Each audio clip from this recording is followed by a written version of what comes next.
Okay. Maybe Right. what I thought I would do to set the tone is ask you a question that gives us a bit of an idea as to where you are right now. And I know you've received ClickBank awards. So I wanted to ask you how successful you actually are on ClickBank. And I guess, is that a substantial part of your online portfolio? Yes. I mean, if the question is ClickBank a substantial part of my business? Yes, it is. And I've been with them a long time now. So I started with them in about 2020. So it's over 20 years. And I kind of fell into that by accident. I was a derivative trader in London, and I was trading away, and someone called me, a young man who I later became friends with, but at the time he called me, he was 18 years of age. And in those days in the UK, if you wanted to call overseas, and I had relatives all over the world, the cheapest way to do it was to get these little phone cards, and you dialed a number that dialed another number and you got it cheap. And he was selling these phone cards. And we got chatting one day, great salesman. He got chatting one day and he said to me, what do you do? I told him what I did. And he said, you should write a book about that topic. It would be great on the internet. And in those days, I don't even think they had PDFs then, John. I think it was the .exe files you got. A PDF came later or about the same time. So we made this little file, and it was 29 pages long, and it could quite possibly be the worst book ever written. It was really bad. It's not, because I've got that one. You got that one. Yeah. So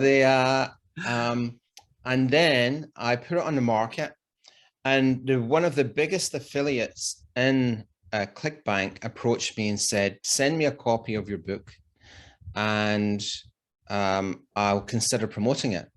And I was so naive about how the affiliate market worked. I said, no, if you want the book, go buy it. And then, a few months later, I kind of went to him begging and said, in that offer that you made, I'd really like it if you would promote this book. So he did. And my first month, my own attempts, I think I made about $300, and I was delighted to have made something online, any kind of money. And then it kind of just took off from there. Yeah. Okay. All right. So what were the awards that you got recently?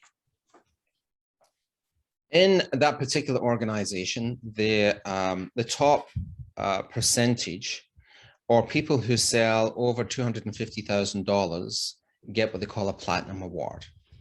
And it can be, and it's a smallish group, and you get an award. And I've had an award every year since they've had awards. And I can't remember when it started, but it's quite a while ago. But they used to get a little paper thing that wasn't very nice. Now you get this big fancy plaque, and also you get invited to a conference, and you get gifts, and you get it's just good marketing. But the awards were in recognition as being one of the top vendors for ClickBank. Fantastic. Okay. Who were the people, or first of all, what did you have to learn to do to be successful online? It's kind of being successful online is kind of counterintuitive. It's not really how hard you work, although that's very important.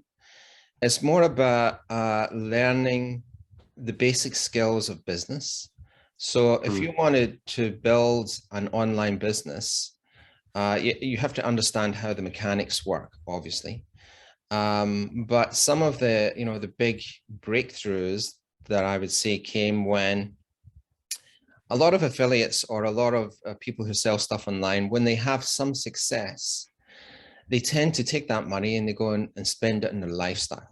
So they'll buy a fancy car, they will, get a new house, they will live beyond their means. And I never did that. I always put money back into the business. So, and there's an old saying online that the person that can pay the most to get a customer wins. So there were two kind of breakthroughs, John. One was that as long as you think that your business is dependent on affiliates, you will restrain yourself. You can only grow so much, because regardless of what market you're in, it becomes very incestuous. If you're in the keto market, for example, and there are a top 100 affiliates, once they've promoted you, they don't invest back into the business. So you've got all of their emails, and there's not a lot happening after that. So you can't, I don't think you can scale and get to size unless you understand that you have to be able to convert cold traffic. So you've got to take the money that you have, go buy more traffic. And if you get your conversions right, then it essentially becomes an arbitrage game. You buy traffic at one price, you buy it at $1, and you're selling it at $2. So the traffic, I mean, the main thing is, how do you get traffic? And in the old days, it was all about CEO. I still do CEO, but I don't, it's like, don't count on it and don't recommend it that much, because it's so difficult, so competitive, and it can change at any minute. So I like to control that traffic by buying traffic. Yep. Yeah. Okay. So who did you learn from, and how did you find them? That's a good question, John. I think that I still learn. So I'm learning from you, but as you grow your business and you scale and you start taking on staff, you realize that being a good business owner is really about building teams. It's a team sport, right? So you have to have that ability to build teams, but in order to build those teams, you have to understand how to do it and what works and what doesn't. So fairly early, everything that you've probably bought, I have bought. And I have, I'm looking kind of at the side of my eye here. I have a cupboard. And if I were to tell you there is $100,000 worth of courses in there, I wouldn't be lying. I'd be underestimating it. Some of them still unopened. So a lot of people, they're trying to build their business and they won't spend $50 on a course. So their growth rate is always going to be, not as good as somebody who's actively investing in themselves, their mindset. And if you take this mindset plus learning the mechanics of how to apply that mindset. So I think that who did I learn from? Everyone that you've seen online, I have their course. Some of the people I paid a lot of money to, that people would know, tens of thousands of dollars. For example, we consider ourselves, I have a copywriting team as part of one of the teams. And I would consider ourselves pretty good at that field without boasting too much. But I still sought out somebody who I considered to be better and paid them $17,000 to have a look at my funnel and say, could you help me improve it? Can you give me tips? Because I know that 1 percentage point either way covers that cost in the first month. So I have had personal mentors, team mentors. I've had, for example, there early on, and again, it's all about investing in yourself. If you don't have a lot of money, the best use of that money is to put it into yourself, right? Because you're learning skills that can exponentially grow your business. But there was one guy, I paid $1,000 a month to be in a telephone call with me for 1 month, for 1 hour. So every month I'd have a list of questions, and he was an industry expert, and I'd ask him, how do I do this? What's the best way to do that? What's the shortcut? So whereas somebody who didn't invest that money, they're going to learn through the school of hard knocks, and it might have taken them, for example, 3 or 4 years, whereas it only took me months because I'm looking for the shortcut. Where's the leverage point? What's the quickest, fastest way to grow? And I think also, which is something people don't consider at any level of business, because I have businesses offline and online, is strategy is kind of in two different hemispheres. So people who think they think strategically are often what they're doing is they're involved in the mechanics of the business. So they're saying to themselves, how can I make this mousetrap better? What's the strategy to improve it and to make it better? Which you should do, but you can land up with a steam engine or the BlackBerry, right? Or Kodak or something like that. Something that is the best version of it, but it misses the market. And there's another strategy for innovation. So where is the big step? How do I get from point A to point B without going through the straight line? So that innovative approach can grow the business a lot quicker. So circle back round. If anybody who's listening to this has seen a course by any guru, I've done it. I've bought the course. I've got that t-shirt. Some good, some not so good. But I think you have to go through that process and give it a shot. So if you buy something, whether it's $10 or $10,000, invest some time into it, or otherwise, why do it? Yep.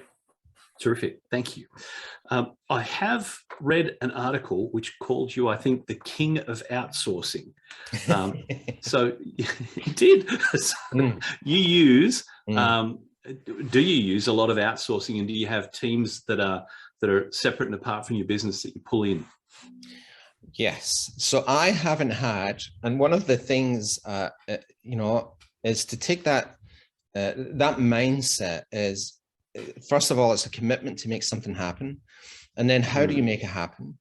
So let me rephrase that. It's not how do you make it happen, it's who makes it happen.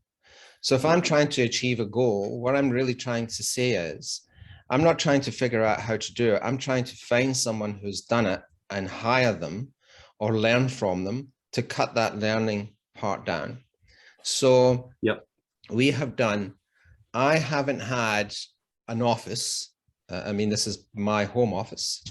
And I have a virtual office. I mean, somebody can ring me up in an office and there's a conference room there, but I probably haven't been there for 2 years, but there is something there.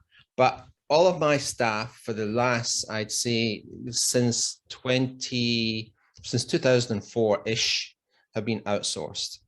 So my teams have gone from, anything from 5 up to about 50 people. And each of them it's all done in processes and procedures, standard operating procedures. So I think someone who is reasonably good at business could walk into my business and within a week run it, because all they need to do is look at the procedure manuals. And, if you think of a business as a vehicle to make money, then that vehicle needs a handbook. And we have built out those handbooks to the point where if somebody, in the early days, if somebody was joining us, they would take them 6 months to be effective. They would have to learn what to do. They would have to shadow somebody. They would have to be taught. Now that 6 months becomes 6 days. So they have an onboarding procedure. They have, we teach them all of the tools we know. So even if it's Skype or if it's Zoom or if whatever that tool is, they go learn it first. We teach them how to use it. We have an onboarding process. So by the time they join us in a meeting, it's like they've been with us for 10 years because they know how we work. Yeah, that would also make your business very saleable at some point in the future, wouldn't it? It would. And a lot of people, I think, there's a big movement in the world just now to how do you buy something, build it and flip it. And I'm not of that belief. I'm more of a how do you buy it and hold it forever? Because people, if they sell a successful business, what do they do with the money? If they put it in the bank, you get 0.5%. So, or buy another business, which doesn't make sense. So I'm not in a rush to sell a business, but yes, that's one of the criterias. And one of the ways that I'm looking at now and have experimented with over the last few years is acquisition as a way to grow. So now I'm buying other businesses to speed up that process. Terrific. All right. I have a quote from you, and I want to make sure I get it right. So I'm just going to read it. It says, anyone who decides to become an entrepreneur is really walking into the darkness and off a cliff. If you're lucky, you might find a flashlight and a parachute. So did I say that?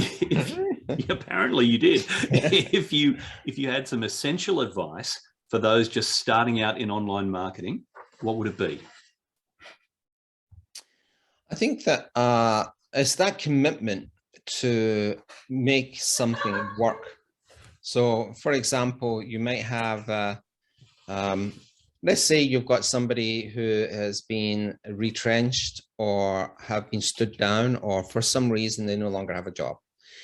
And the solution to the problem is, let's go start a business. That's great and it's admirable, but I think that there has to be an understanding that it takes a lot of work. You know, it can be counterintuitive if you think your way through the process. But generally, until you've got all of the pieces of the Lego together to build that animal, you have to appreciate the fact that you're going to work hard. You're going to have, it's a team sport, right? So it's about networks. And I've got lazy now. I mean, I don't deal with staff so much, and I don't deal with the clients so much. But for that first 10 years, I mean, before it was Skype, it was something else. But whatever I was, it looked like a Christmas tree. I was talking to people. I was hustling. I was trying to make deals happen. For affiliates, I knew all of my affiliates by the first, at least the top 10 by first name. I knew their birthdays. I knew who their wives were, who their children were. We were friends. Yeah. And I used to send them gifts. And one of the gifts I used to send them was, there was a great marketer, John Ogilvy, from Ogilvy and Mather. And when he opened a new office anywhere in the world, he used to send the manager of that office a babushka doll, the Russian dolls. I do. And with a letter that said, this is just to remind you that we're only as good as the people inside. And I used to send my affiliates one of those moleskin books with the Russian doll and lots of little gifts, but I actively farmed and worked.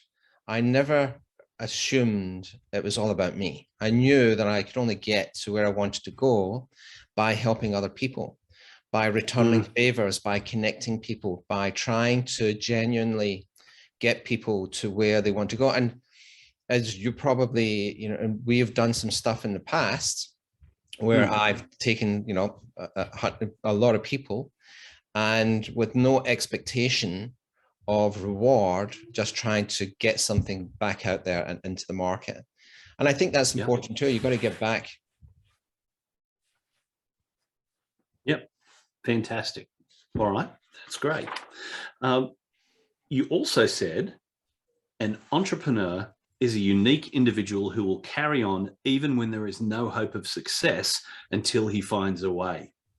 So my question to you is, what drives you to take the substantial, disciplined action that you take every day? Sometimes it doesn't feel very disciplined, but I think it feels a bit much, It's a relative thing. Yeah, it's relative.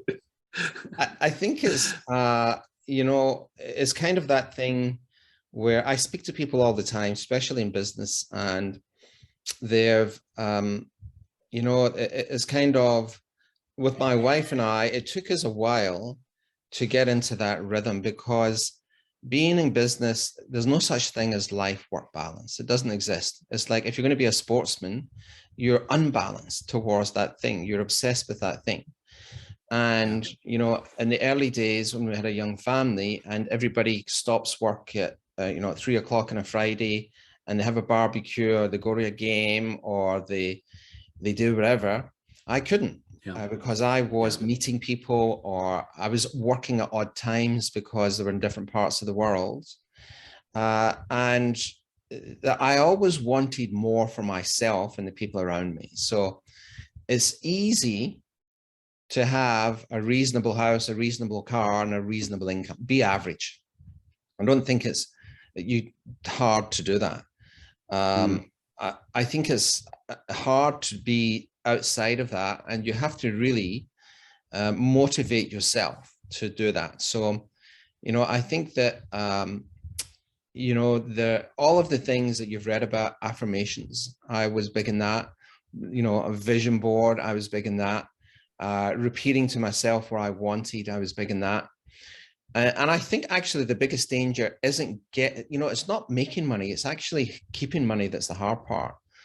Once you get to a certain stage where the threat of somebody knocking the door and taking away everything is gone, you can become complacent. So if somebody makes a little bit of money, their dream has to be really intact to get to that next level.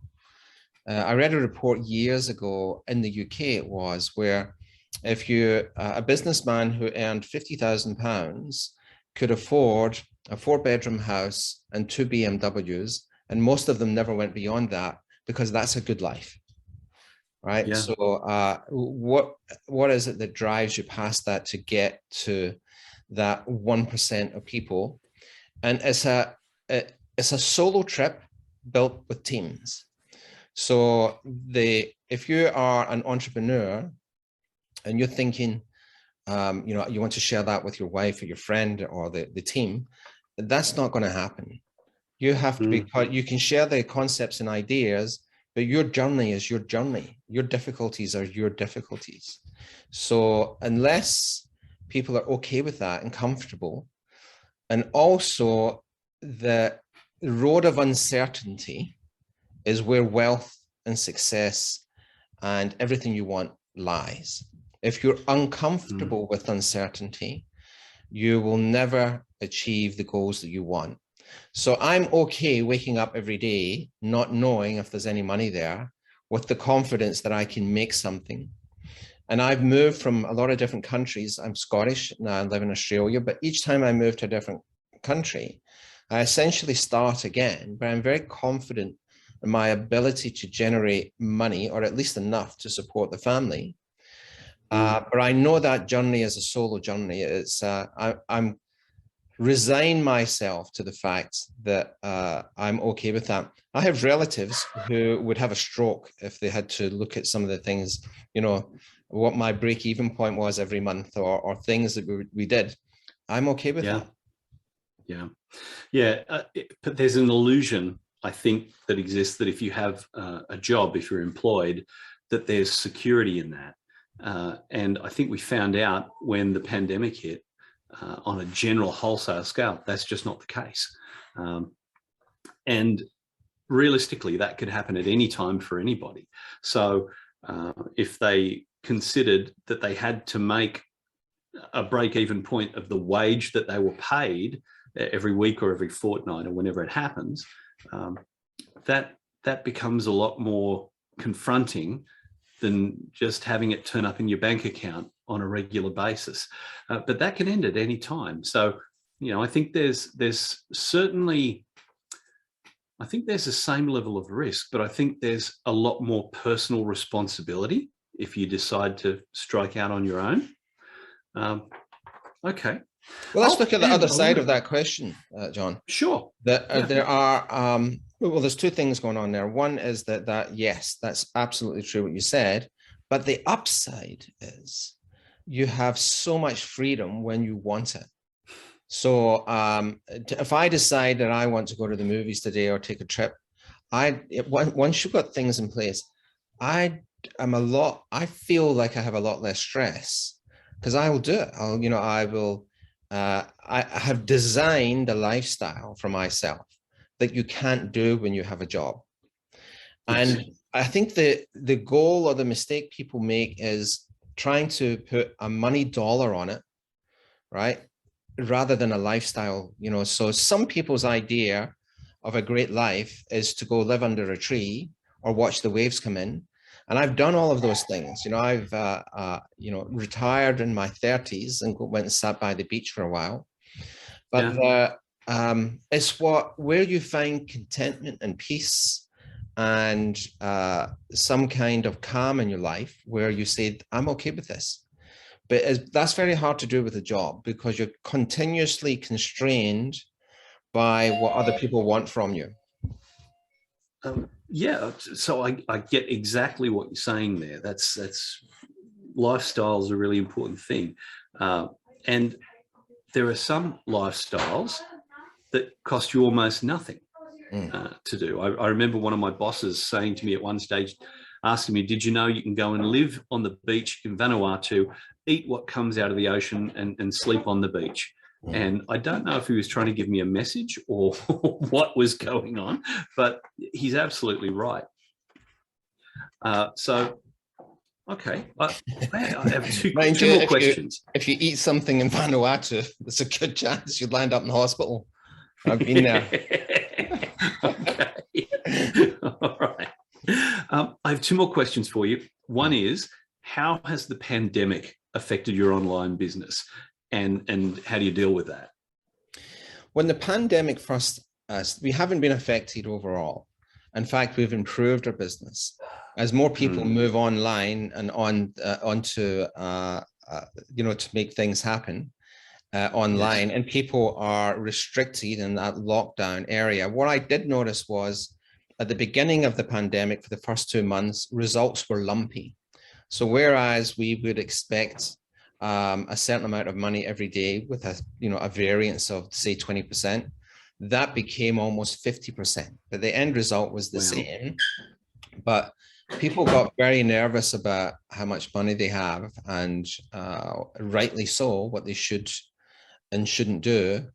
But the pandemic, like all recessions, tends to produce more wealth in different bits, because the world has changed now. You've kind of got pre-pandemic and post-pandemic as we're moving into that. Yep. But that cocoon effect of people centralizing their life around their home or online, or do they want to really be in an office? I think a lot of things have changed. Yeah. In fact, I remember when QR codes were originally launched, and they were a terrible failure. No one understood them. No one knew how to use them. Very few people.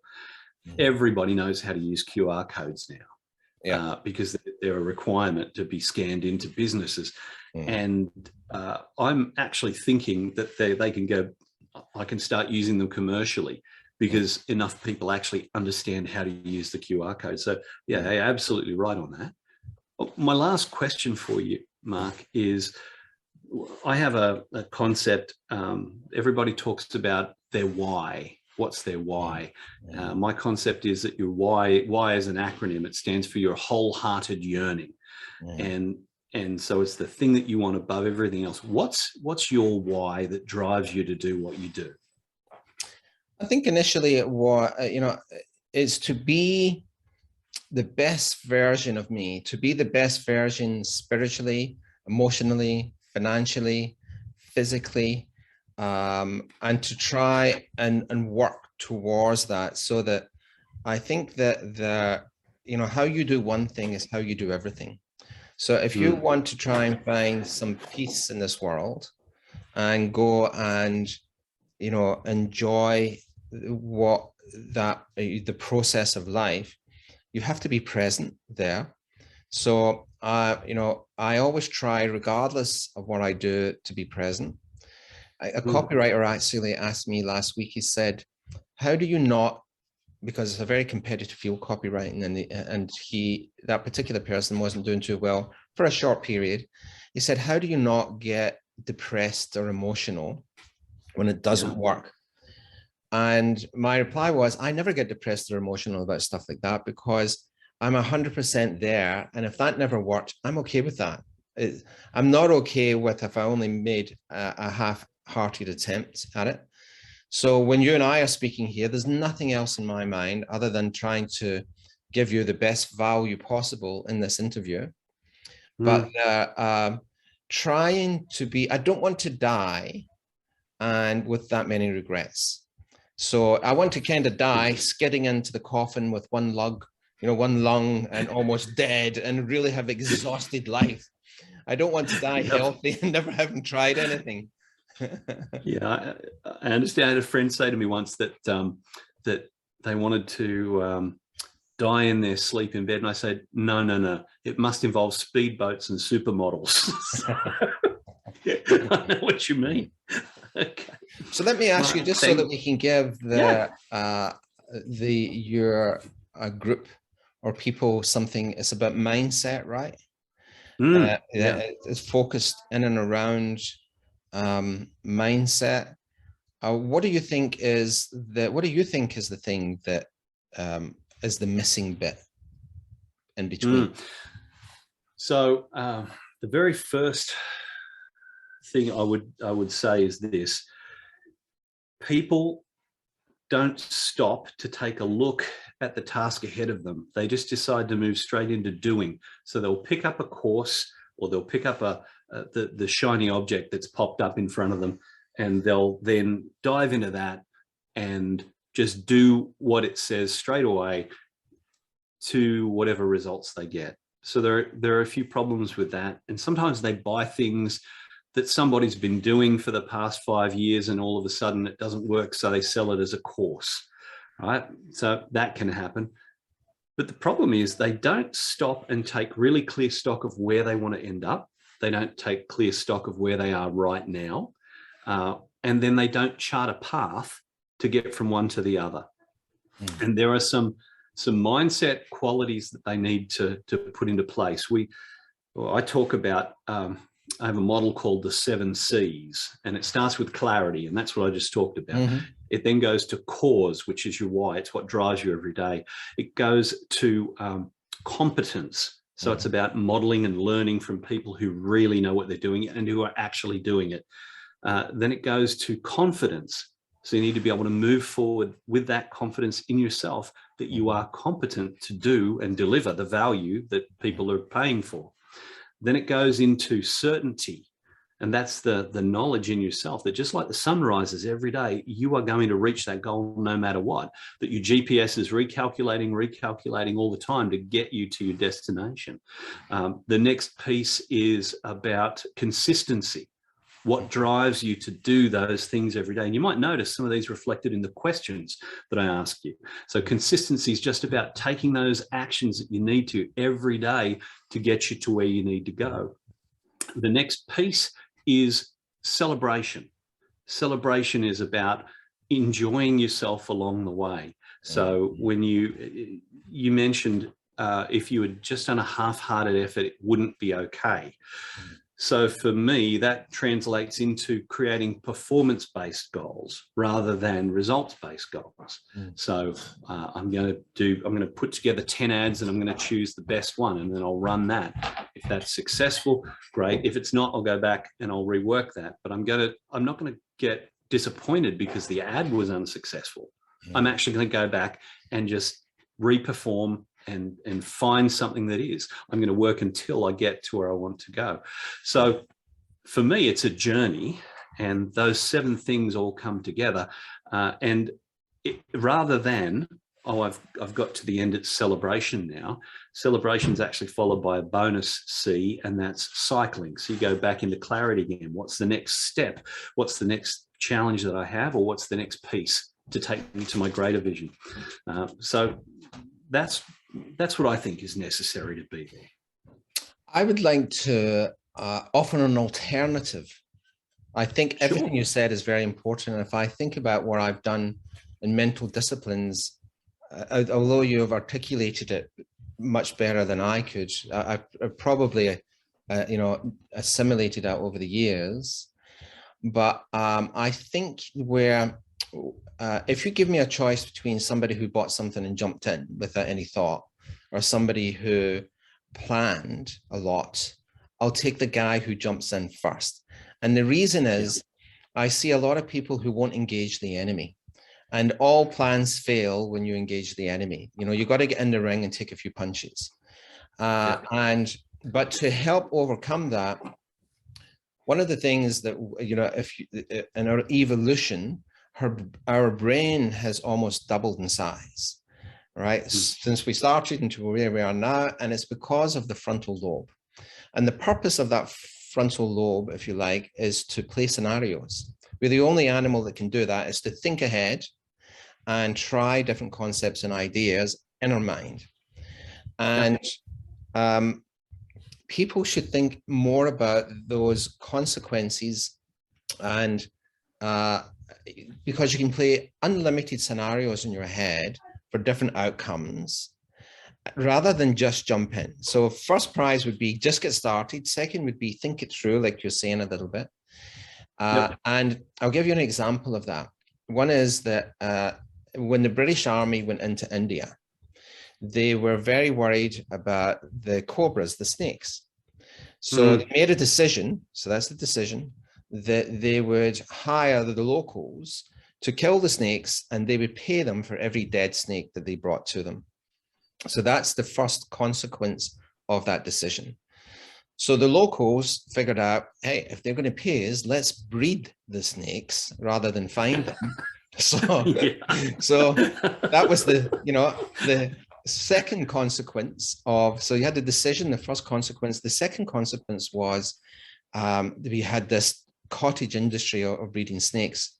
And the British thought there's something going on here. It's costing us a fortune and there's no more snakes. So we're not going to pay anymore. So the third consequence was, so you had the decision, the first consequence, the second consequence, the third consequence was the locals put all the snakes back into the wilds because they weren't being paid for them anymore. So there were more snakes. My point is that if somebody were to just sit down and use their ability to, future build or look into that future with lots of different scenarios, they could save themselves a lot of time, because the biggest leverage that anyone has in life is the power of thought. So if you do something today, you come up with an idea or a concept today, and you put it in action, you get the results 6 months later, or 3 months, or however long. But that result might be good or bad based on your original decision. So that, I think, it's a balance between, yes, let's get in the fight, and your 7 points, which is fantastic. To, if you can find that nice balance, I think that's going to be a good framework to build something. Yeah, I don't think we disagree. I see that you see the value in the thought processes, and every one of those processes is geared towards taking action. So yes. Absolutely get that. Old saying that version 1.0 is infinitely better than version 0.0. And I tend to believe version 2.0 doubles the value. So yeah, totally agree. You've got to get in there and get moving. In fact, I think once heard you say something like, you can't improve a business that has zero turnover. If it's got some turnover, you can actually make it work. Yeah. And it's true. There's I don't know how many businesses I've had. I used to count, and I had over 30 at one time at some stage, and I've had a lot more since then. And some have made some money, and some haven't made. All of them made something, right? And a lot of the time, I got halfway down the road, and I thought, I am not enjoying this, or I don't see the potential to make a lot of money, or for whatever reason, I'm just going to stop. But they all did something. They all made something. I always made some money. So, you're going to make, it doesn't matter what you sell or do, as long as you're committed, you'll make something, and then you can make a decision on what happens next. Yeah, if you're doing lots of activity and it doesn't make any money, it's not really a business, is it? Yeah. Well, you've got the NGOs, but the purpose of a business is to make money. And if you want to be philanthropic about it and give that money away, that's fine. But how well, that is what a business does. It's a mercenary activity to make money. And then you might have wonderful ideas about what to do with it, but you're building an engine. So you can either build a Ferrari or an old clunker. And I've had a lot of both. But if you take that starting point as the old clunker, and you tweak it and you improve it, and that comes back to that, part one of the strategy, improve what you have. But eventually you want to move on to innovation. But yeah, just get in the game. It can be, I think that the message I'd like to give to anybody there is you're only limited by your own thinking. You have to believe that you can do a thing before it will happen. You know, if your idea is to make $10 million and with that $10 million, you want to change the world, you wouldn't change it, but you get the idea. You have to believe that you deserve and are capable of getting that. If you doubt, if you have to be a kind of Colin McGregor, right? Or a Muhammad Ali, you have to go out there and pronounce to the world that I believe and not, I'm worthy of this. And, you know, I can do this. And then it's a question of how do I move things around to make that happen? But and you got to be set. The first person you sell is yourself. Yeah. Brilliant. Look, Mark, I'm mindful of the fact that we've gone over time, and I know that your time blocks are precious. So thank you very, very much for the time you spent and for the wisdom that you've dispensed in that time. It's been absolutely marvelous to catch up with you again. And maybe when the pandemic is sorted, we can catch up in person. That would be lovely. Anyway. Great. And John, if anybody would like to chat with me or contact me, they can get me on my website, which is markmcrae.com. So it's markmcrae.com. And I'm always happy to have a chat with somebody who's trying to make something happen. But thank you for your time. And I hope that was of some value, John. No, absolutely will be. Thank you very much. Thanks. Bye. All right.